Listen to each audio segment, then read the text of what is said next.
Coming up on Diplomatic Channel, the U.S. cuts aid to Pakistan over its anti-terror war, threatens to do same to Palestine if it does not return to the negotiation table.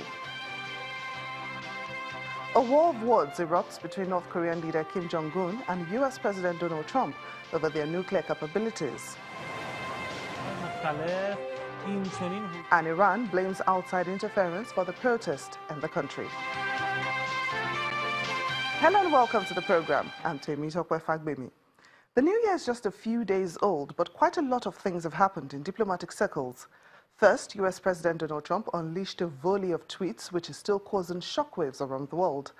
Among those tweets was the announcement that the U.S. will cut security aid to Pakistan and also the threats that the U.S. will cut funding to Palestine unless it returns to the negotiation table with Israel and the United States.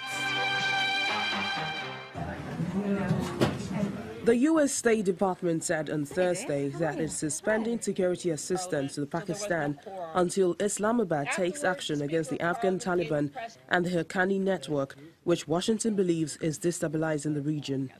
Today, we can confirm that we are suspending national security, we are suspending security assistance only to Pakistan at this time, until the Pakistani government takes decisive action against groups including the Afghan Taliban and the Haqqani network. We consider them to be destabilizing the region and also targeting U.S. personnel. The United States will suspend that kind of security assistance to Pakistan. State Department spokeswoman Heather Nauert said she could not provide a dollar value for the suspended aid because the administration is still calculating the types of aid affected by the decision.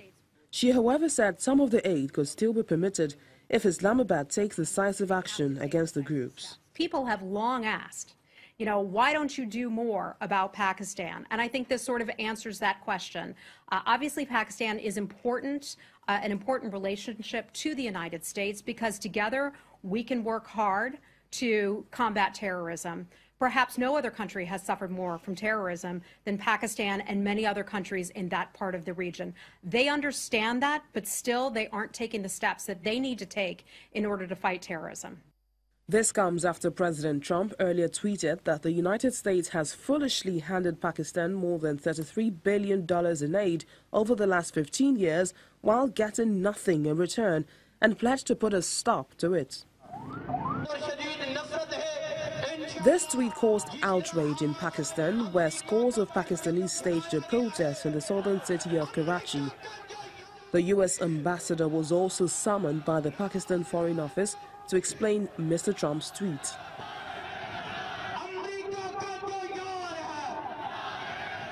Meanwhile, after a meeting of the National Security Committee in Islamabad, chaired by the Prime Minister Shahid Khaqan Abbasi and attended by senior politicians, military officials and civil servants, the Pakistan government said it was disappointed by President Trump's stance but would not act in haste over what he had said.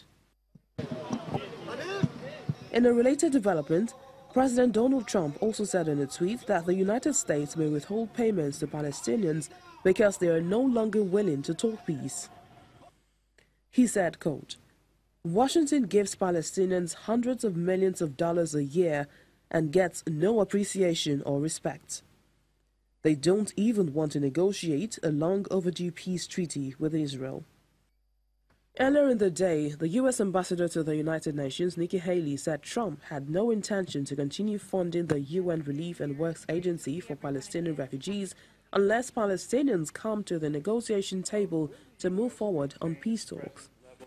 I stood proudly, even if I was the only hand in the Security Council, to fight for the will of the people of the United States. They wanted to see the embassy moved to Jerusalem, and we followed through with that. We very much still want to have a peace process. Nothing changes with that. The Palestinians now have to show their will that they want to come to the table. As of now, they're not coming to the table, but they ask for aid.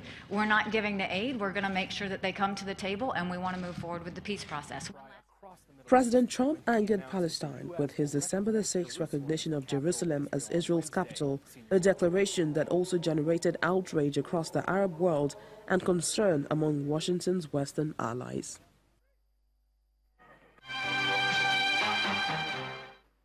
So how will these decisions affect both Pakistan and Palestine and their relationship with the United States? I asked my guest on the program, Dr. Dakwa Thomas, a lecturer of history and international relations at the Lagos State University, that question, and here is what he had to say. You're welcome to Diplomatic Channel. Thank you.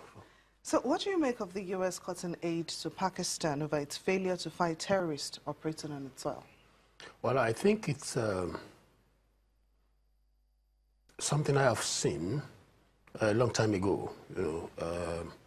I foresaw it, especially when you take it to cognizance what happened during the hunt for Osama bin Laden during the time of Obama.